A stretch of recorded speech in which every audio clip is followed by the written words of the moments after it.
Olá, meu amigo, minha amiga, sejam bem-vindos a mais um Portal do José.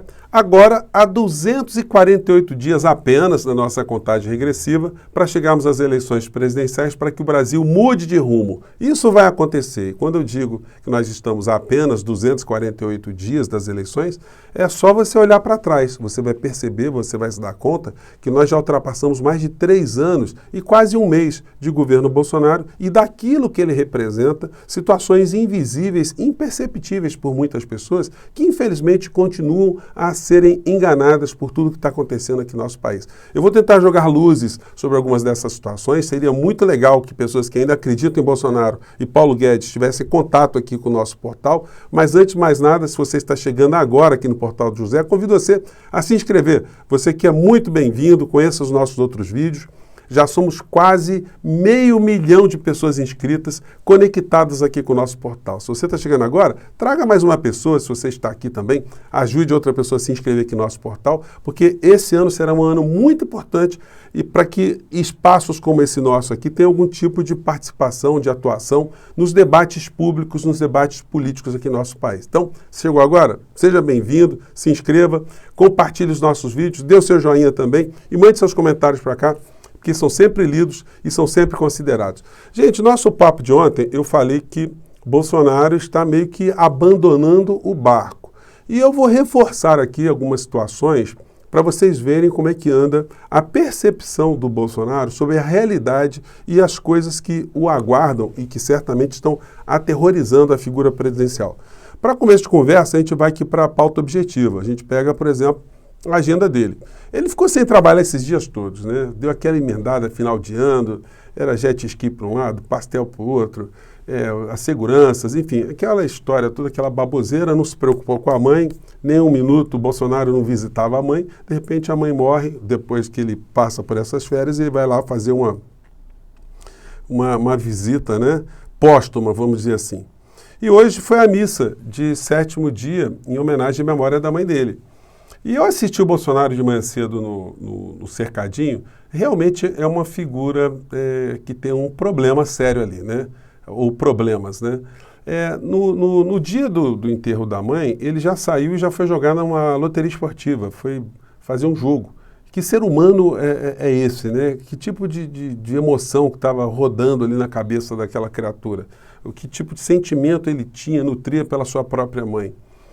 Mãe para todos nós é uma pessoa sagrada, né? Quando ela se vai, muitas pessoas já passaram por essa experiência, ficam com saudades, sempre se lembram, pensam sempre nas referências, nos exemplos, nos sorrisos, no carinho, mas o presidente da República tratou isso hoje lá no Cercadinho como se não existisse uma figura, contou muita piada, assistiu piadinha dos outros, riu pra caramba, falou de uma série de amenidades, nada ligado ao destino do nosso país, sempre reforçando mentiras para serem colocadas nas suas redes sociais, que infelizmente não são contestadas pelos veículos de comunicação de massa aqui no nosso país, né?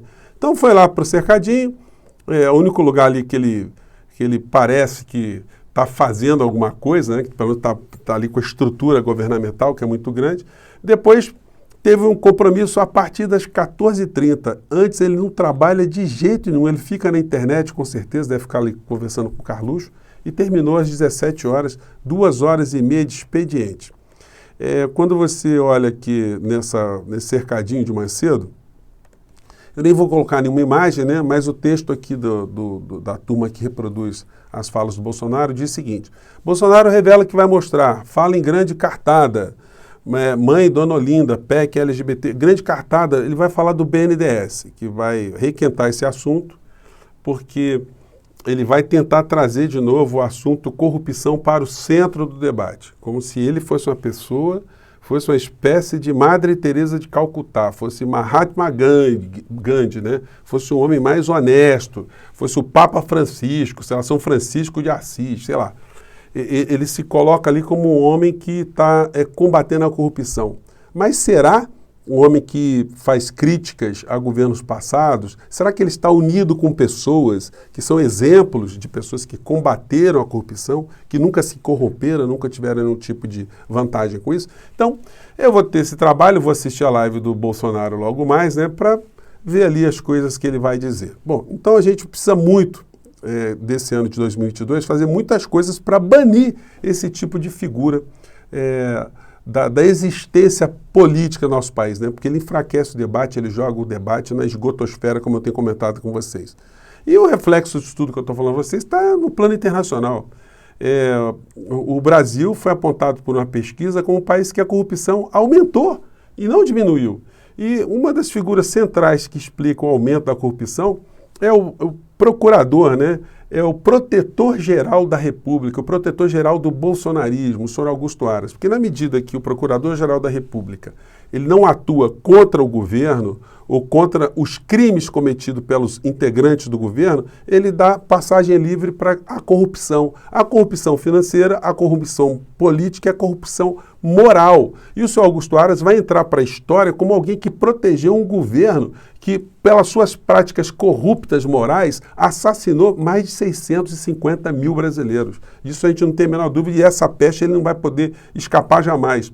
Não foi por outra razão que eu fiz uma representação junto ao Conselho Nacional do Ministério Público para que eles expliquem qual é a ferramenta jurídica que o senhor Augusto Aras está usando para dizer que inquérito policial não é peça jurídica, que o relatório de uma CPI não é peça jurídica, que ele precisa fazer novas investigações daqueles que já investigaram e já comprovaram crimes.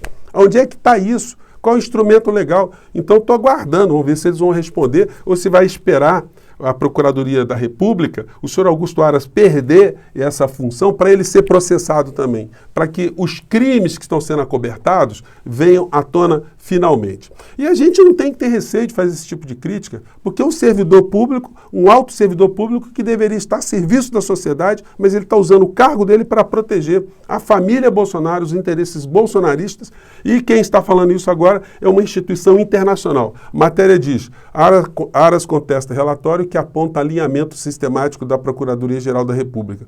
O Aras disse que a PGR não é política.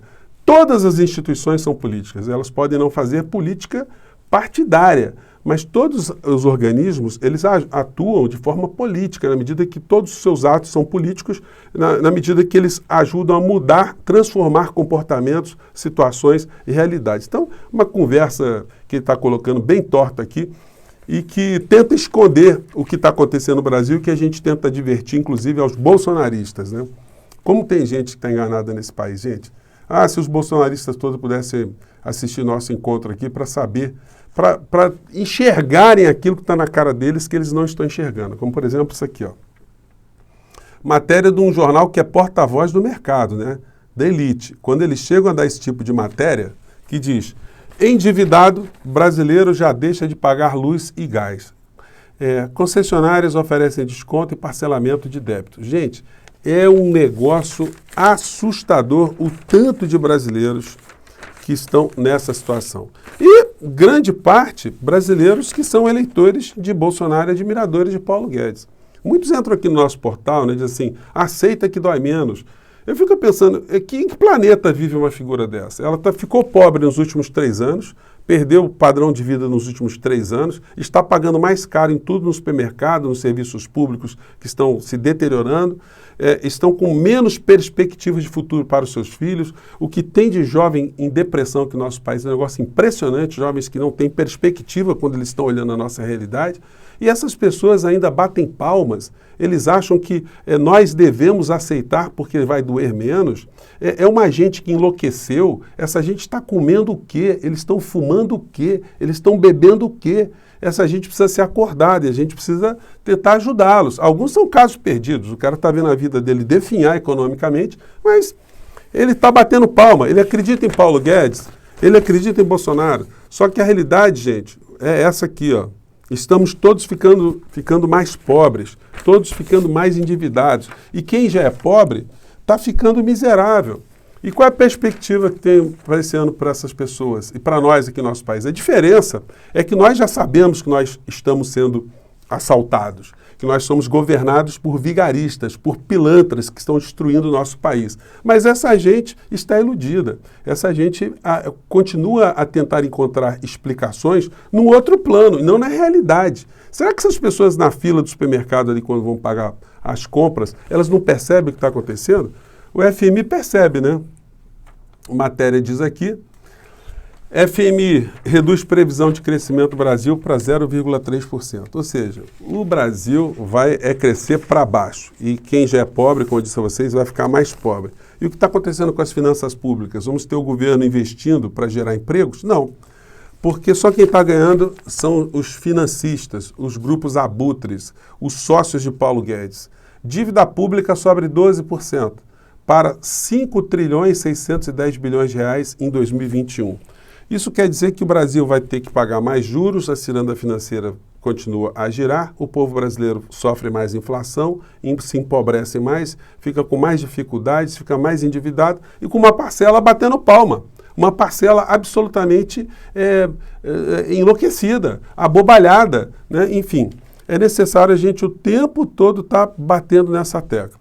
O Bolsonaro, né, ainda nesse campo da política, ele já largou o barco mesmo, como eu falei com vocês. Já não trabalhou o mês inteiro, daqui a pouco vai ter a troca de ministros, ele pouco vai ali ao local de assinar, né, de trabalhar minimamente, como eu mostrei na agenda aqui para vocês, e está preocupado com as repercussões eleitorais das coisas que estão se cercando, né, ou do cerco, melhor dizendo, que está acontecendo sobre as pessoas que lhe dão apoio. O TSE e o WhatsApp terão ferramenta para denunciar disparos em massa nas eleições. E o TSE está tomando atitudes também contra o Telegram, que é uma instituição internacional que está operando livremente no nosso país, que não tem representação e, portanto, não pode ser demandada dentro do nosso território. A gente não pode processar uma empresa dessa fora do Brasil, pelos males que ela causa aqui, pelo lucro que ela obtém através das pessoas que circulam pela sua rede, né? Então, eles estão também com seus dias contados, porque não tem como eles sobreviverem dessa forma dentro dos padrões jurídicos constitucionais do nosso país. Isso preocupa Bolsonaro porque o Telegram virou um covil de criminosos de todas as naturezas. Então, ao suprimir-se essa ferramenta do bolsonarismo, isso vai fazer com que ele tenha um enfraquecimento ainda maior. O Bolsonaro que não fez reunião ministerial, né? Ele não faz reunião ministerial. Vocês conseguem imaginar alguém que é dono de uma empresa que não reúne pelo menos uma vez por mês os principais funcionários para uma reunião? Um governante de um país como o nosso, numa pandemia, o Bolsonaro não se reúne com ninguém. Até porque se ele se reunisse, ele não entende nada de assunto nenhum. Aquela reunião do dia 22, que ficou famosa, o que nós vimos ali foi uma série de pessoas falando coisas inúteis, nenhuma deliberação, e o Braga Neto ser humilhado pelo Paulo Guedes.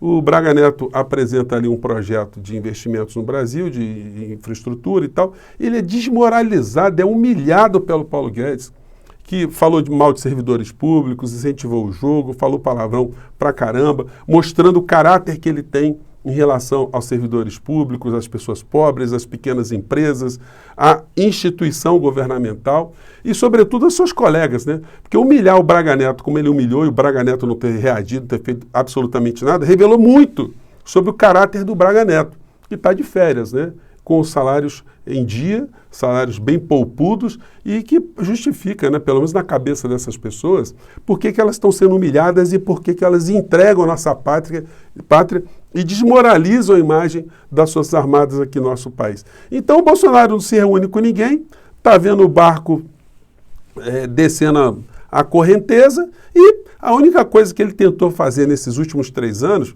é fugir da polícia, fugir da justiça, se blindar de todas as formas, guardar um dinheiro, porque ele não bota a mão em absolutamente para pagar absolutamente nada, repleto de benesses, cheio de apadrinhados, cheio de compadres dentro do governo, protegendo inclusive aqueles com quem ele já viu, como as suas ex-mulheres, com os patrimônios, enfim, disfarçando e conseguindo cada vez apoio com os grupos mais terríveis aqui no nosso país. Mas, como eu tenho dito para vocês, estão com os dias contados. Infelizmente, algumas pessoas vão escapar. Alguns já estão tentando se organizar como podem, né? Eles nunca saem do poder. Essa matéria aqui está dizendo o Ciro Nogueira, essa figura aqui, que já foi fiel escudeiro de Lula, Dilma, e que agora está cuspindo no prato que comeu. Ele é bolsonarista raiz agora. E não tem a menor dúvida, gente, uma pessoa com esse nível de caráter, é a figura são figuras como essas que estão mandando o nosso país. O Bolsonaro é o fantoche. Quem está sentado em cima do dinheiro, quem vai se reeleger, são essas pessoas que estão pegando o orçamento público. E quem está fazendo negócio no nosso país está fazendo sob proteção dos grandes veículos de comunicação que não informam para o povo brasileiro, não levam esse debate para o povo. Por isso que a gente tem muito a fazer nesse ano de 2022. Essa figura aqui, com certeza, será o primeiro da fila no próximo governo, seja um governo de esquerda, de direita, um governo marciano, governo extraterrestre. Ele vai estar ali na primeira fila para dar um abraço no próximo presidente, para dizer que ele é fiel, que ele errou, que todo mundo pode errar, e vão continuar assim. Colocou a mãe como suplente no Senado, andando de jatinho para cima e para baixo, jatinho esse com combustível pago por nós, enfim. São essas as figuras que a gente precisa, em algum momento, banir da vida pública brasileira, mas isso só se faz com debate, com esclarecimento, e a gente vai continuar aqui no nosso espaço para isso. Gente, convido vocês mais uma vez. Sábado, dia 29, às 10 horas da manhã, eu vou fazer um papo com vocês sobre os conflitos internacionais que estão amedrontando muitas pessoas, vamos explicar algumas coisas e vamos continuar aqui na nossa campanha para a gente chegar a 500 mil de inscritos aqui no nosso Portal do José. A todos vocês, um grande abraço, muito obrigado pelo carinho e a gente se encontra no nosso próximo encontro, tá bom? Um abraço, tchau.